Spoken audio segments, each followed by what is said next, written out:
Imagine it's September 12th, 2008. You're a 53-year-old electrical engineer living in Lehigh Valley, Pennsylvania. You have worked at the same manufacturing firm for 19 years. You earn a respectable salary. You own a 3-bedroom house purchased in 1997 with a conventional 30-year mortgage. Your wife teaches 4th grade at the local elementary school. Your oldest daughter just started her sophomore year at Penn State. You have done everything you were supposed to do. You stayed employed. You paid your mortgage on time. You contributed to your 401k every pay period since 1994. You did not speculate. You did not flip houses. You did not buy securities you did not understand. You followed the formula that the American middle class had been handed since the post-war era. Work hard. Save consistently. Trust the system. On September 15th, Lehman Brothers files for bankruptcy. It is the largest bankruptcy filing in United States history. $639 billion in assets. Gone. Within 6 weeks, your 401k has lost 38% of its value. Within 4 months, your company announces layoffs. Within 6 months, you're one of them. Within a year, the equity in your home has dropped by nearly 40%. The house you bought for $160,000 is now appraised at less than what you still owe on it. You did nothing wrong. You changed nothing. You made no reckless decisions. But the system you built your life inside of had been deteriorating for years before that Monday in September. The failure did not begin with Lehman Brothers. Lehman Brothers was the moment the floor gave way. The rot in the beams had been spreading for more than a decade. And there were 3 specific, measurable, structurally identical warning signs visible in the data long before the collapse had a name. The same 3 warning signs that preceded the Great Depression of 1929. The same 3 that appeared before Japan's lost decade began in 1991. The same 3 that preceded the Asian financial crisis of 1997. The same 3 that tracked the unraveling of the British Empire's economic dominance in the early 20th century. The same 3 that signaled the decline of Spain's imperial economy in the 17th century. This is not theory. It is documented history.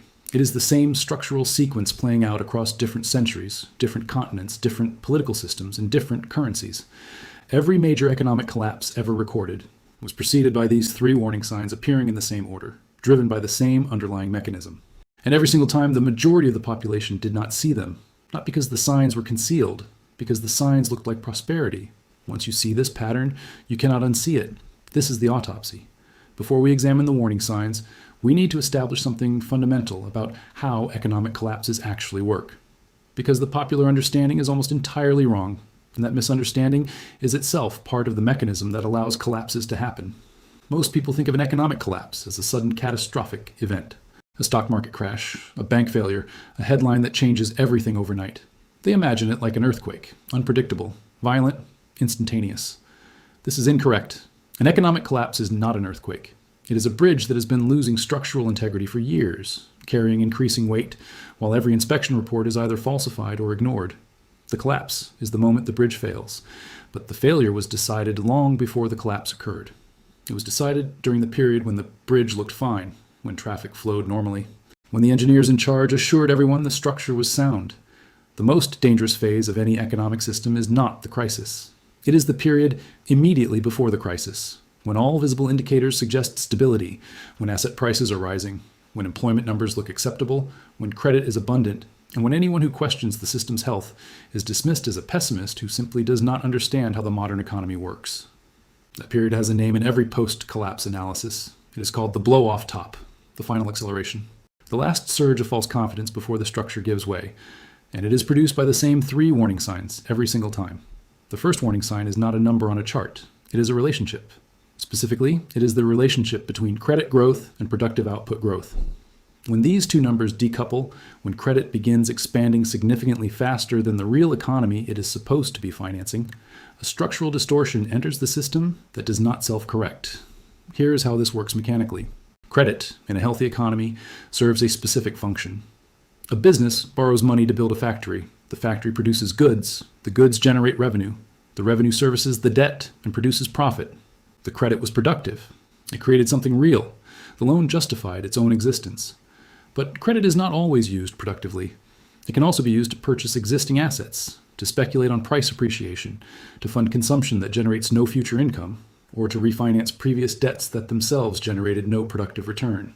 In all of these cases, the debt is created, the obligation is real, the interest must be paid, but no corresponding increase in productive capacity has occurred.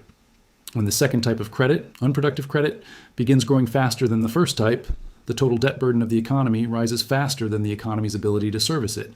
Each year, the economy owes more in interest and principal payments relative to the income it generates. Each year, a larger share of economic activity goes towards servicing existing obligations rather than creating new value. This is not a theory. It is an accounting identity. If debt grows at 7% per year and GDP grows at 2% per year, the ratio between the two is expanding. Mathematically, this cannot continue indefinitely. At some point, the debt load exceeds the system's capacity to carry it. The question is never whether this process is sustainable. It is not. The question is how long it persists before the correction arrives. The United States, 1920 to 1929. During the 1920s, total private debt in the United States roughly doubled while real GDP grew by approximately 42%. The gap between credit creation and productive output widened every year for nearly a decade. The excess credit flowed overwhelmingly into two channels: stock market speculation and consumer installment lending. By 1929, broker loans, the credit extended to investors buying stocks on margin, had reached approximately $8.5 billion. Adjusted for the size of the economy, this was an unprecedented figure. Meanwhile, consumer installment debt, buying automobiles, appliances, and furniture on credit, had expanded from roughly $2.6 billion in 1919 to over $7 billion by 1929. The economy appeared to be booming. Industrial production was rising, employment was strong, the stock market was reaching new highs almost weekly. Every surface-level indicator suggested robust health. But beneath the surface, the productive economy was not growing fast enough to support the obligations being built on top of it. The credit was not creating proportional productive capacity. It was inflating asset prices and pulling forward consumer demand. When the correction arrived in October 1929, it did not destroy a healthy economy. It revealed an economy that had been structurally unsound for years. The crash was the X-ray. The disease was already advanced. Japan, 1985 to 1991. Following the Plaza Accord of 1985, the Bank of Japan lowered interest rates aggressively to offset the contractionary effect of a rapidly strengthening yen. Cheap credit flooded the system. Between 1985 and 1990, bank lending in Japan expanded by roughly 75%. Real GDP during the same period grew by approximately 23%. The excess credit did not fund new factories or technological breakthroughs. It funded real estate speculation and stock market investment. By 1989, the total value of Japanese real estate was estimated at approximately $20 trillion. The grounds of the Imperial Palace in Tokyo were famously valued at more than all the real estate in California combined. The Nikkei stock index hit nearly 39,000 in December 1989. These numbers were not grounded in productive output, they were grounded in credit creation. When the Bank of Japan finally raised rates in 1990, the credit engine stalled. Asset prices began falling, and they kept falling for more than a decade. The Nikkei did not recover its 1989 peak for over 30 years. Japanese real estate values fell by approximately 60 to 80% in major cities. Japan's lost decade was not caused by a sudden shock.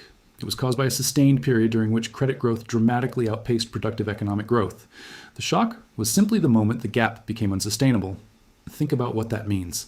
The period that looked like Japan's greatest prosperity was actually the period during which the foundation of the next 30 years of stagnation was being laid. The boom was the warning.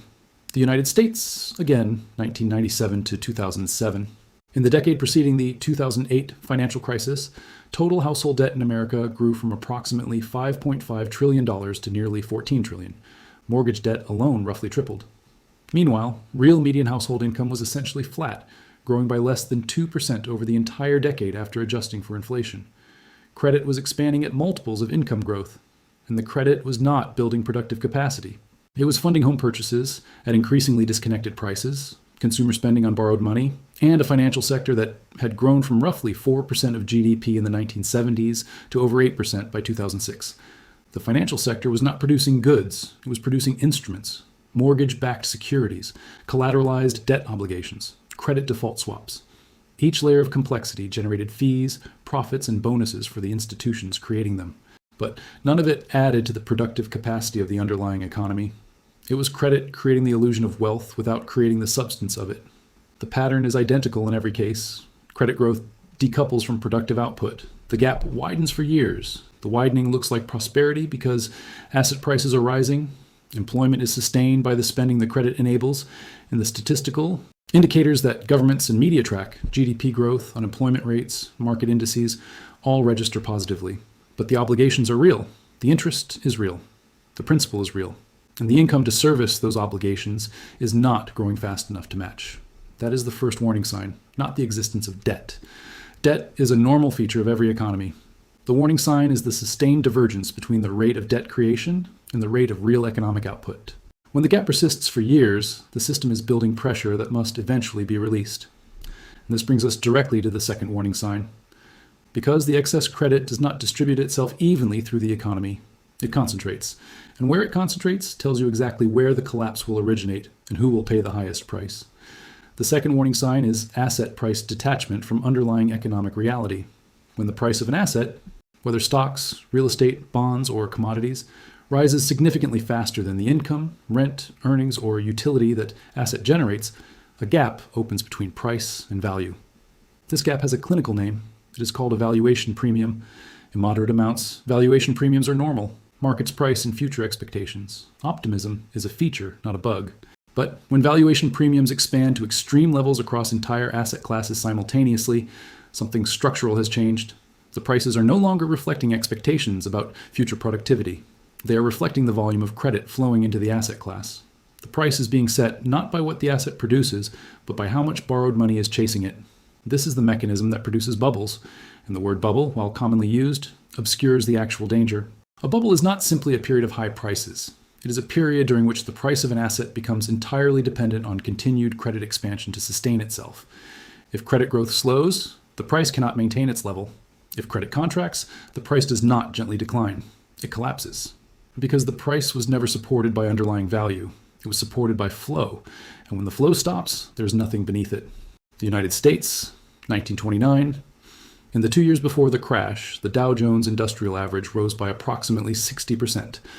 Price-to-earnings ratios for major stocks reached levels that had no historical precedent at the time. The market's value was not supported by proportional increases in corporate earnings. It was supported by margin lending.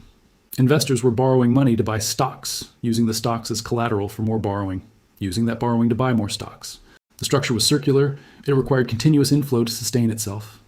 When confidence wavered in late October 1929, the margin calls began. Investors forced to sell drove prices down, which triggered more margin calls, which forced more selling.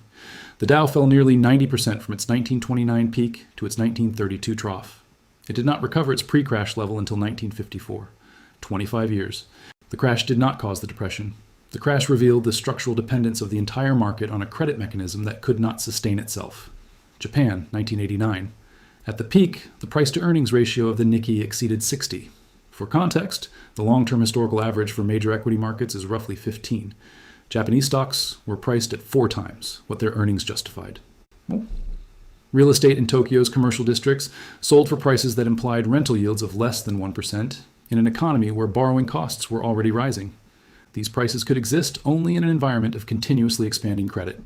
When credit contracted, prices had no floor. They fell for years. Banks that had lent against inflated collateral values found themselves insolvent. The government spent the next 2 decades managing a banking crisis that was, at its root, a valuation crisis. The prices were never real. The losses were. The United States, 2006 to 2007. By the peak of the housing bubble, the median home price in the United States had reached roughly 4.7 times the median household income. The historical norm was approximately 3 times. In certain markets, the ratio was far worse. In Miami, Las Vegas, Phoenix, and parts of California, home prices had doubled or tripled in 5 years, while incomes had barely moved. The S&P 500 traded at a cyclically adjusted price-to-earnings ratio of roughly 27, well above the long-term average of approximately 16. Corporate profit margins were elevated, but they were elevated partly because of the financial sector's outsized contribution, which was itself dependent on the continuation of the credit cycle. Let that sink in. The profits that justified the stock prices were themselves generated by the same credit expansion that was inflating the housing market. The entire structure was self-referential. Profits depended on lending. Lending depended on asset prices. Asset prices depended on lending. Remove any single element, and the entire architecture collapses. This is where it breaks. The second warning sign is visible in plain data. Price-to-earnings ratios, price-to-income ratios, price-to-rent ratios, cyclically adjusted valuations. These are not obscure metrics. They are published regularly. They are understood by every professional analyst. And in every pre-collapse period, they are systematically explained away. The explanations vary. In 1929, it was the new era of American industrial productivity. In Japan, it was the unique structure of Japanese corporate cross-holdings and the superiority of Japanese management practices. In 2006, it was the argument that financial innovation had permanently reduced risk, that securitization had distributed exposure so widely that no single failure could threaten the system. Every bubble has its narrative. Every narrative explains why this time is different. And every time, the narrative serves the same function. It provides intellectual cover for the continuation of a process that has already moved beyond the boundary of sustainability. The narrative is not the cause of the bubble. The credit expansion is the cause. The narrative is the immune suppressant. It prevents the system from correcting itself by neutralizing the doubt that would otherwise trigger a pullback. And this leads directly to the third and final warning sign. Because the credit expansion and the asset inflation do not benefit everyone equally. They concentrate gains in the hands of those who own the assets being inflated, while the productive economy that employs the majority of the population stagnates or deteriorates.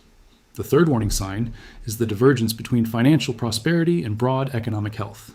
When the owners of financial assets are experiencing rapid wealth accumulation while median wages stagnate, while labor force participation declines, while the cost of essentials like housing, healthcare, and education rises faster than incomes, the economy is splitting into two separate realities.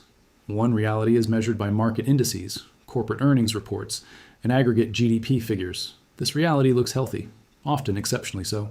This is the reality that policymakers cite. This is the reality that headlines report. This is the reality that makes questioning the system's health seem irrational. The other reality is lived by the broad population. Wages that do not keep pace with costs. Jobs that are less secure, less permanent, and less likely to provide benefits. A growing dependence on credit to maintain a standard of living that previous generations achieved through income alone. A sense, difficult to articulate but impossible to ignore, that the system is working beautifully for someone, but that someone is not you. This divergence is not a social commentary. It is a structural diagnostic. It tells you something precise about the nature of the credit expansion underway. It tells you that the credit is not flowing into productive investment that raises wages and creates broad-based prosperity. It is flowing into asset markets that benefit existing asset holders, and this divergence is itself a destabilizing force.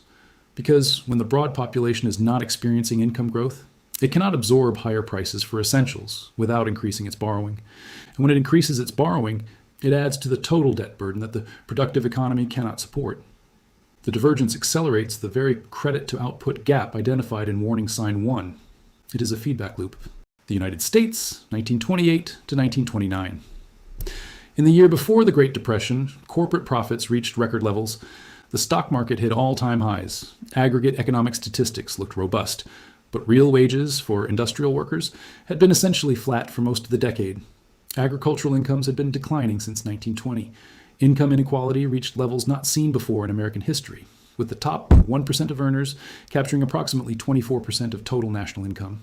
The wealth generated by the 1920s boom was concentrated overwhelmingly in financial assets and urban real estate. The broad population, particularly rural Americans and industrial workers, had not participated proportionally. When the downturn hit, this majority had no savings buffer, no asset cushion, and no capacity to sustain consumption. Demand collapsed. Businesses failed. Unemployment reached 25%. The concentration was not incidental to the collapse. It was causal. An economy in which the majority of participants lack the income or savings to weather a downturn is an economy that turns recessions into depressions. The breadth of prosperity determines the depth of the fall. The United States, 2005 to 2008. In the years before the financial crisis, corporate profits as a share of GDP reached levels not seen since the 1960s. The S&P 500 hit record highs. GDP growth appeared stable, but real median household income had been flat since approximately 2000. The share of national income going to the top 10% had risen from roughly 33% in 1979 to nearly 50% by 2007. Home ownership rates had risen, but they had risen on the back of subprime lending, adjustable rate mortgages, and no documentation loans extended to borrowers who could not sustain the payments if conditions changed even slightly. The appearance of broadening prosperity was manufactured by credit products designed to substitute for the income growth that was not occurring. When housing prices stopped rising and adjustable rates reset, the borrowers at the bottom of the income distribution defaulted first. Their defaults triggered losses in the mortgage-backed securities market, which triggered losses at the banks holding those securities, which triggered a credit contraction, which triggered a recession, which triggered more defaults. The losses cascaded upward through the system from the exact point where the divergence was greatest. The people who paid the highest price were the ones the system had drawn in last and on the worst terms. subprime borrowers, first-time homebuyers in overheated markets, workers in construction and real estate services who lost their jobs when the bubble burst, communities, disproportionately black and Hispanic, that had been specifically targeted by predatory lending operations. The people who recovered fastest were those with diversified assets, access to liquidity, and the ability to purchase distressed assets at the bottom. By 2012, large institutional investors were buying foreclosed homes in bulk at 30 to 50 cents on the dollar and converting them into rental properties. The same crisis that destroyed middle-class home ownership became an opportunity for concentrated capital accumulation. This is not an opinion. This is the documented distribution of outcomes. Now observe the three warning signs as a single system. Warning sign 1. Credit growth decouples from productive output. The economy accumulates obligations faster than it generates the capacity to meet them. This creates a structural fragility that increases with each passing year. Warning sign 2. The excess credit inflates asset prices beyond any relationship to underlying value. The inflation looks like prosperity. It registers in every conventional metric. But it is dependent on the continuation of the credit flow that created it. Warning sign 3. The gains concentrate among asset owners while the broad economy stagnates. The majority of the population substitutes credit for income growth, deepening the very imbalance that makes the system fragile. When the correction arrives, this majority absorbs the greatest losses while possessing the fewest resources to withstand them. Fragility, illusion, concentration. Each warning sign feeds the next. Credit expansion enables asset inflation. Asset inflation drives concentration. Concentration weakens the broad economic base. The weakened base requires more credit to sustain consumption. More credit widens the gap between debt and output. The system accelerates toward its own failure, not because anyone intends it, because the incentive structure at every level, from central bank policy to individual borrowing decisions, selects for the next incremental step in the sequence. Each step is rational for the actor taking it. The loan officer approves the mortgage because the guidelines permit it, and the commission depends on it. The bank packages the mortgages because the market demands the product, and the profits are immediate. The central bank holds rates low because inflation appears contained and employment appears stable. The home buyer takes the loan because the house is appreciating, and the alternative is being priced out of the market permanently. Every participant is behaving rationally within their local context. No one is behaving rationally within the systemic context. And no one has the authority, the information, or the incentive to act on behalf of the system as a whole. That is the trap. At this point, there are only three ways the accumulated imbalance can resolve. And the first is a controlled deflation of credit and asset prices, managed gradually over years, absorbing losses incrementally while the productive economy adjusts. This is the theoretical ideal. In practice, it has never been achieved at scale, because the political and economic pain it requires in the early stages causes governments to reverse course before the adjustment is complete. The second is a sudden disorderly correction, a crash, a crisis, a panic. This is what happened in 1929, in 1997, and 2008. The accumulated imbalance resolves itself violently, destroying wealth, employment, and institutional credibility in a compressed period. This is the outcome that occurs when the first option is avoided for too long. The third is an attempt to inflate away the imbalance by expanding the money supply and suppressing interest rates, effectively transferring the cost to currency holders and savers through the erosion of purchasing power. This does not resolve the imbalance. It transforms it from a credit crisis into a currency problem. It buys time. But time, in this context, is purchased at the cost of the next generation's stability. None of these options are painless. None of them leave the broad population unscathed. Now, the only variable is the distribution of the cost. And here is the structural truth that makes this pattern so persistent. After every collapse, the system is rebuilt. Regulations are passed. Commissions are formed. Reports are published. Lessons are declared learned. And within one generation, the same three warning signs begin appearing again. After the Great Depression, the Glass-Steagall Act separated commercial and investment banking. Margin requirements were tightened. The Securities and Exchange Commission was created. These reforms held for roughly 50 years. Then, beginning in the 1980s, they were systematically dismantled. Glass-Steagall was formally repealed in 1999. By 2007, the financial system had recreated, in different form but identical structure, the same leverage, the same concentration, and the same detachment from productive output that characterized the late 1920s. After the 2008 crisis, the Dodd-Frank Act imposed new capital requirements on banks, created the Consumer Financial Protection Bureau, and established the Volcker Rule restricting proprietary trading. Within a decade, significant portions of these regulations were weakened or rolled back. The incentive structures that produced the crisis were modified at the margins, but not altered at the foundation. The reforms fail not because they are poorly designed. Many of them are expertly designed. They fail because the political and economic pressures that caused the imbalance in the first place do not disappear after the crisis. The desire for growth, the political necessity of rising employment, the institutional pressure on central banks to keep credit accessible, the lobbying power of the financial sector, the voters' expectation that home prices and retirement accounts will appreciate indefinitely. These pressures reemerge within years of every collapse, and they push the system back toward the same 3 warning signs with the reliability of a river returning to its channel after a flood. I am not going to tell you when the next collapse will occur. I am not going to name which economy will be the epicenter. I am not going to advise you on what to do with your money. What I will tell you is that these 3 warning signs are not relics of history. They are structural features of how modern credit-based economies operate. The mechanism that produces them has not been reformed.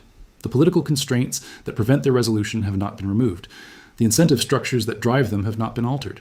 You can examine the data yourself. Look at total credit growth relative to GDP growth in any major economy over the past 15 years. Look at asset valuations, whether equities, real estate, or bonds, relative to the income streams they are supposed to represent. Look at median wage growth versus asset price growth. Look at who has benefited from the last decade of monetary policy and who has not. The pattern is not hidden. It is published in central bank reports, in national statistics, in corporate earnings filings. It is visible to anyone who looks at the structural relationships rather than the headline numbers. The people who will pay the highest price in the next correction are the same people who paid the highest price in every previous correction. The ones in the middle, the ones who saved in the system's instruments, invested through the system's institutions, and planned their futures based on the system's assurances. They will not be punished for recklessness. They will be punished for trust. And the people who will emerge strongest are the ones who understood the pattern before it completed itself. Not because they predicted the timing, no one can predict the timing, but because they recognized the structure. They saw the divergence between what the system was reporting and what the system was actually doing, and they positioned themselves accordingly. That is not cynicism, that is literacy. The 3 warning signs are always the same. Credit growth that outruns productive capacity, asset prices that detach from the incomes and earnings that are supposed to justify them, and a concentration of gains that hollows out the broad economic base while the headline numbers proclaim health. Once the first condition establishes itself, the second follows. Once the second is underway, the third is virtually guaranteed, not because of conspiracy, not because of malice, because the structure of credit-based economies, under the political constraints of democratic governance and the institutional incentives of central banking, selects for these outcomes the way gravity selects for downhill. The individuals change, the instruments change, the acronyms change, the mechanism does not. The question is never whether a particular set of regulators or policymakers is competent enough to prevent it. The question is whether the structure permits them to. And in every case I have studied across the last century of financial history, by the time the public begins asking that question, the structure has already provided its answer. The pattern is legible right now, today, in data that anyone can access. The only question is whether you are reading the pattern or whether you are inside it. This is historical and educational analysis.